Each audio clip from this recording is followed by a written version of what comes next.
Hello students, welcome back to my channel.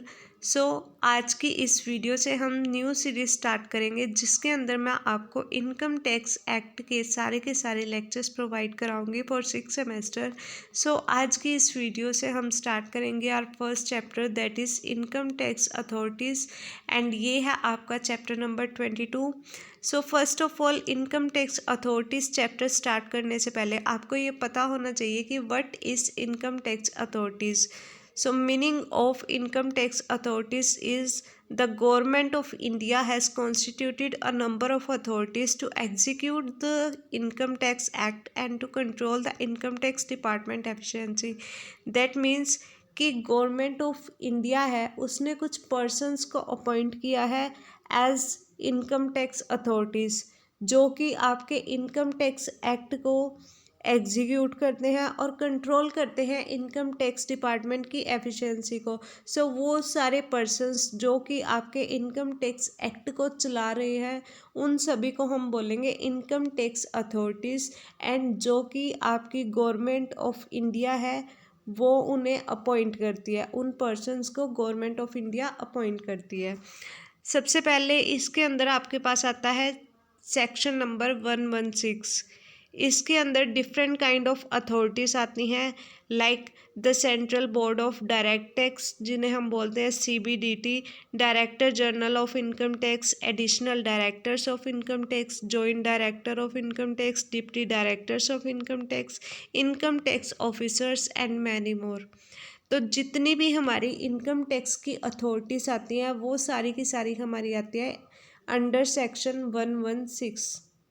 उसके बाद हमारे पास यहाँ पर 2 इम्पोर्टेंट सेक्शंस आते हैं। आपके पास इस चैप्टर के अंदर कोई भी क्वेश्चन आ जाए, आपको सबसे first thing income tax authorities का मीनिंग, देन सेक्शन नंबर 116 जरूर डिस्क्राइब करना है, देन 117 को भी डिस्क्राइब करोगे, 118 को भी डिस्क्राइब करोगे सेक्शन को। तो यहाँ पर हमारे पास सेक्शन नंबर 117 है, वो क्या कहता है कि appointment of income tax authorities is done by central government, कि जितने भी हमारी इनकम टैक्स अथॉरिटीज़ होती है उन्हें इंडिया की जो है आपकी सेंट्रल गवर्नमेंट वो अपॉइंट करती है। जितनी भी हमारी इनकम टैक्स एक्ट की इनकम टैक्स की अथॉरिटीज़ होती हैं सबकी अपॉइंटमेंट हमारी सेंट्रल गवर्नमेंट करती है, जो कि आता है हमारा सेक्शन नंबर 117 के अंडर। इसके बाद हमारे पास नेक्स्ट आता है सेक्शन 118। ये क्या कहता है कि CBDT is empower to control, कि CBDT जो है central board of direct taxes, ये हमारी हायर अथॉरिटी होती है इनकम टैक्स डिपार्टमेंट के अंदर, और इसके पास सारी पावर होती है इनकम टैक्स अथॉरिटीज़ को कंट्रोल करने की, सारे के सारे इनकम टैक्स डिपार्टमेंट को कंट्रोल करने की, और उसके जितने भी फंक्शंस हैं सबको एग्जीक्यूट करने की जो है किसकी पावर होती है, वो होती है आपकी CBDT की, that is central board of direct taxes. तो यहाँ पर हमने सबसे पहले सेक्शन नंबर 116 देखा। 116 के अंदर क्या था कि हमारी सारी की सारी जो अथॉरिटीज़ थी उनके नेम आएंगे। देन हमारे पास सेक्शन नंबर 117 आएगा, जो हमें ये बताएगा कि हमारी जितनी भी इनकम टैक्स अथॉरिटीज़ हैं उन्हें हमारी सेंट्रल गवर्नमेंट जो है वो अपॉइंट करती है। नेक्स्ट सेक्शन आता है सेक्शन नंबर 118, जो हमें ये बताता है कि CBDT जो है इस पावर टू कंट्रोल, कि उसके पास सारी की सारी पावर होती है इनकम टैक्स डिपार्टमेंट को कंट्रोल करने की।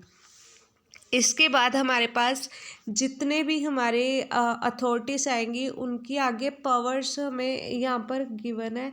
सबसे फर्स्ट अथॉरिटी जो हमारे पास आती है, अगर एग्ज़ाम में आपके पास डिफरेंट अथॉरिटीज़ का क्वेश्चन आता है तो मैक्सिमम चांस आपके पास रहते हैं कि वो आपसे CBDT का क्वेश्चन पूछता है कि आपकी जो CBDT है उसकी पावर्स क्या है। तो अगर आपने कोई भी क्वेश्चन एक्सप्लेन करना है तो आपको फर्स्ट 3 सेक्शंस तो हमेशा एक्सप्लेन करने हैं, 116, 117 एंड 118। इसके बाद हमारे पास जो फर्स्ट अथॉरिटी आती है वो आती है central board of direct taxes. अब अगर हम इसका मीनिंग देखें तो वो क्या है, it is the highest authority of income tax department, कि ये हमारे इनकम टैक्स डिपार्टमेंट की हाईएस्ट अथॉरिटी है and functions under the ministry of finance of government of India, कि जो ये हमारी अथॉरिटी है ये मिनिस्ट्री ऑफ फाइनेंस के अंडर वर्क करती है। जो हमारी इंडियन मिनिस्ट्री ऑफ फाइनेंस है उसके अंडर वर्क करती है क्या, central board of direct taxes, that is CBDT। उसके बाद its members are appointed by central government, कि जो हमारे CBDT के मेंबर्स हैं उन सबको कौन अपॉइंट करता है, सेंट्रल गवर्नमेंट। ये हमारी हाईएस्ट अथॉरिटी है जो फंक्शन करती है अंडर मिनिस्ट्री ऑफ फाइनेंस, और इसके सारे मेंबर्स को अपॉइंट करते हैं सेंट्रल गवर्नमेंट। अब हम इसकी कुछ पावर्स देख लेते हैं। आज के इस लेक्चर में हम जस्ट CBDT के पावर्स देखेंगे एंड देन नेक्स्ट जो लेक्चर्स आएंगे उसके अंदर हम नेक्स्ट जितनी भी हमारी अथॉरिटीज़ आएंगी उनकी पावर्स को यहाँ पे देखेंगे। सबसे जो फर्स्ट CBDT होती है वो हमारी मेन अथॉरिटी है, तो इसके पास ही सबसे ज़्यादा पावर्स हैं। फर्स्ट जो इसके पास पावर होती है वो होती है पावर टू मेक रूल्स। अब जितने भी आप इसकी पावर्स याद करोगे उनके साथ ट्राई करना कि आप सेक्शंस भी याद करो, क्योंकि अगर आप इनके सेक्शंस याद करोगे तो उसका काफ़ी ज़्यादा अच्छा इम्पैक्ट पड़ता है एग्जामिनर के ऊपर। और जब भी आप किसी भी क्वेश्चन को उसके सेक्शन के साथ प्रोवाइड करते हो तो उसमें आपके जो मार्क्स, जो भी एग्जामिनर आपको मार्क्स देगा वो मच बेटर ही देगा एज़ कम्पेयर टू अगर आप सेक्शंस को नहीं यूज़ करते तो फर्स्ट जो हमारा रूल पावर आती है इसकी CBDT की, that is power to make rules, जो कि आती है अंडर सेक्शन 295। सो सबसे फर्स्ट उनके पास आता है कि it has power to make rules for the whole और any part of India that are laid under section 295, कि जो CBDT है उसके पास पावर है कि वो रूल्स बनाए पूरे इंडिया के लिए या फिर इंडिया के कुछ एक पार्ट के लिए जो भी इनकम टैक्स के अंडर आएंगे, और वो रूल सिर्फ वही बना सकते हैं जो कि आपके सेक्शन नंबर 295 के अंदर बताए गए हैं। उसके अलावा वो कोई रूल्स नहीं बना सकते। वो सिर्फ कौन से रूल्स बनाएंगे जो 295 के अंदर है, एंड वो सारे के सारे वो चाहे तो सारे इंडिया के इनकम टैक्स के लिए वो रूल्स बना सकते हैं, चाहे तो इंडिया के कुछ एक पार्ट्स के लिए रूल्स बना सकते हैं। इसके बाद नेक्स्ट हमारे पास आता है power to issue instructions and directions. ये आएगा आपका section number 119 first sub section. इसका भी आपने याद रखना है। इनके पास क्या पावर होती है सेकंड, कि ये इशू कर सकते हैं इंस्ट्रक्शंस और डायरेक्शंस। फर्स्ट क्या थी कि वो रूल्स बना सकते हैं अंडर सेक्शन 295। जितने भी उसके अंदर रूल्स हैं वो या तो पूरे इंडिया के लिए या फिर हाफ पार्ट के लिए बना सकते थे, इंडिया के जितने भी 295 के अंडर आएंगे। उसके बाद हमारे पास सेक्शन नंबर 119 का फर्स्ट सब सेक्शन आएगा, जिसके अंदर वो बोलता है कि उनके पास पावर्स है to issue instructions and directions. CBDT कौन कौन सी इंस्ट्रक्शन और डायरेक्शन दे सकती है, वो अपने अंडर जितनी भी अथॉरिटीज़ वर्क करती हैं सबको इंस्ट्रक्शन दे सकती है और डायरेक्शन भी दे सकती है, लेकिन वो सिर्फ 2 ऐसी डायरेक्शंस और इंस्ट्रक्शंस होती है जिन्हें नहीं दे सकती। वो किसी भी अथॉरिटी को ऐसी इंस्ट्रक्शन या डायरेक्शन नहीं दे सकती। वो कौन कौन सी है, फर्स्ट जो है, they can not give any instruction और direction to other authority to make a particular assessment, कि वो उन्हें इंस्ट्रक्शन नहीं दे सकती कि कोई अगर केस आया उनके पास इनकम टैक्स से रिलेटेड तो उसकी कोई असेसमेंट करे, उन्हें उनके ऊपर कोई भी उनकी जो है इन्वेस्टिगेशन करे, इस टाइप की वो उन्हें कोई अथॉरिटी या इंस्ट्रक्शन नहीं दे सकती। और to close a particular case in a particular manner, अगर कोई भी अथॉरिटी है इनकम टैक्स की वो कोई केस जो है उस पर डील कर रही है, उसके ऊपर वर्क कर रही है, तो CBDT के पास बिल्कुल भी पावर नहीं है कि वो उस अथॉरिटी को ये इंस्ट्रक्शन दे कि वो उस केस को क्लोज कर दे किसी भी पर्टिकुलर मैनर में। तो जो अथॉरिटी उसके ऊपर वर्क करेगी ये सिर्फ उसी के पास रहेगी।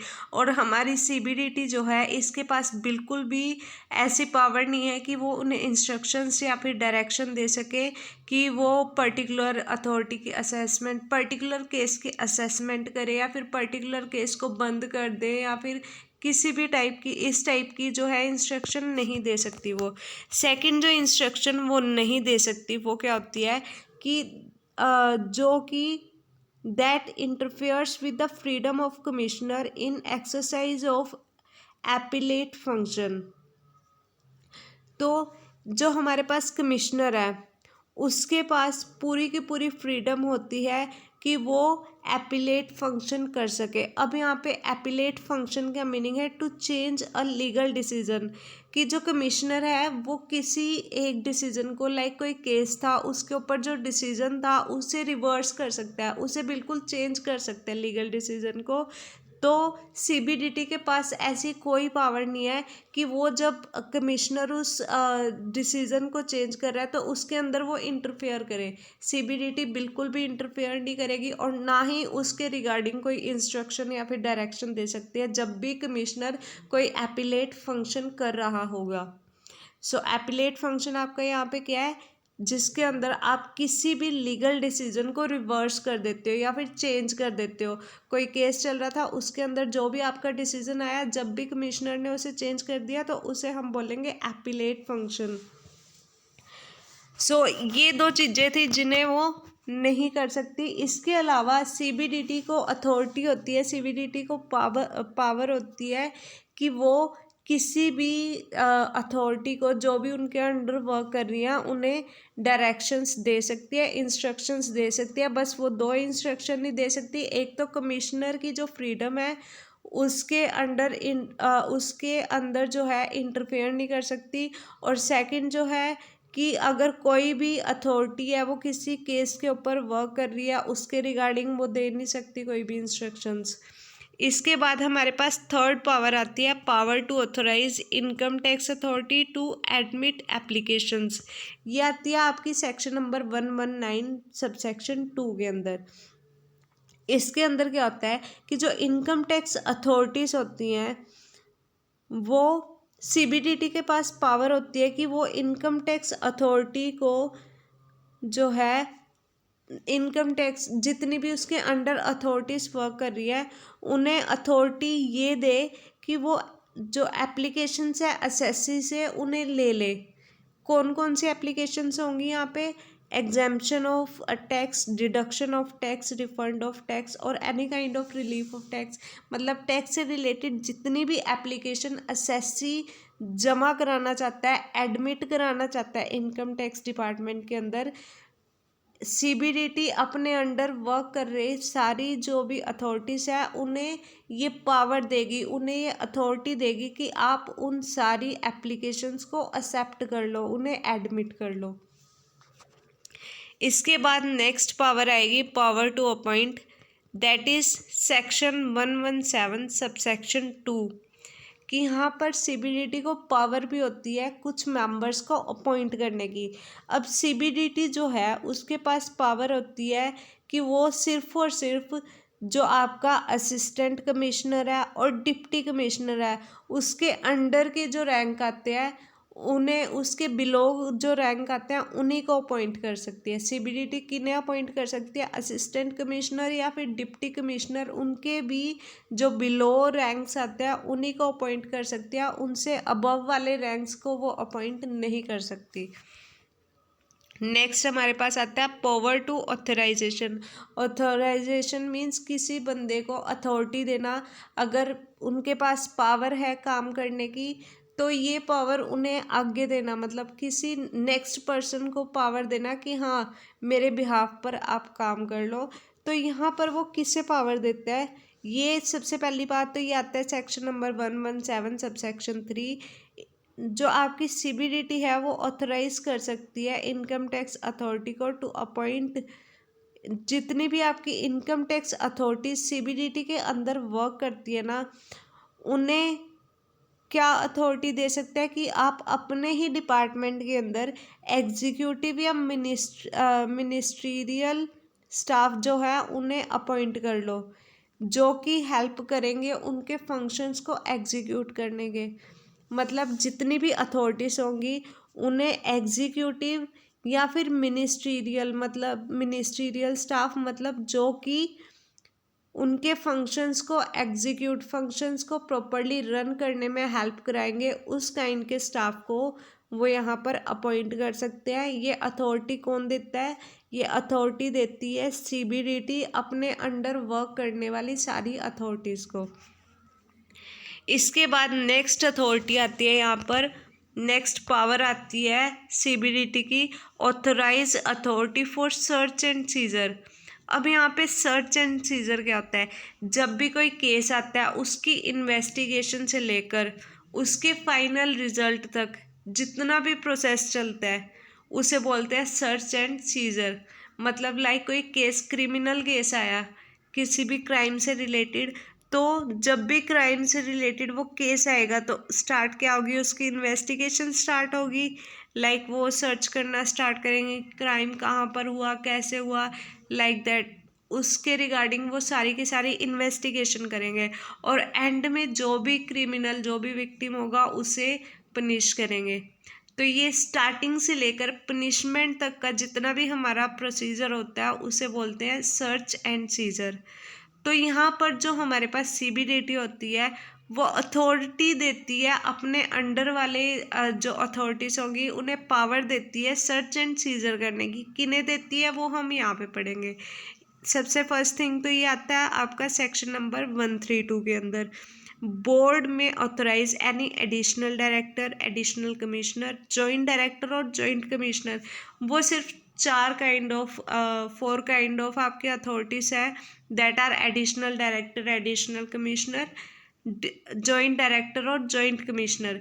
इन चारों को वो ये अथॉरिटी दे सकता है सीबीडीटी कि आप सर्च एंड सीजर करो अंडर सेक्शन 132। किसी भी प्रोसेस की इन्वेस्टिगेशन से लेकर उसके फाइनल प्रोसेस तक जो भी आपका चलेगा प्रोसेस यहाँ पर वो आप कर सकते हो अंडर सेक्शन 132। ये अथॉरिटी कौन देता है? सीबीडीटी देती है सिर्फ 4 अथॉरिटीज़ को, 4 जो है आपके पास रैंक्स को, जो कि हैं आपके additional director, additional commissioner, joint director and commissioner. So ये हैं आपकी सीबीडीटी की कुछ पावर्स। एंड बाकी की पावर्स जो है, बाकी जो हमारी रिमेनिंग पावर्स हैं अथॉरिटीज़ की, वो हम नेक्स्ट वीडियो के अंदर करेंगे। सो वीडियो कैसी लगी ज़रूर बताना एंड कमेंट्स में अगर कोई भी डाउट हो तो आप इजीली पूछ सकते हैं।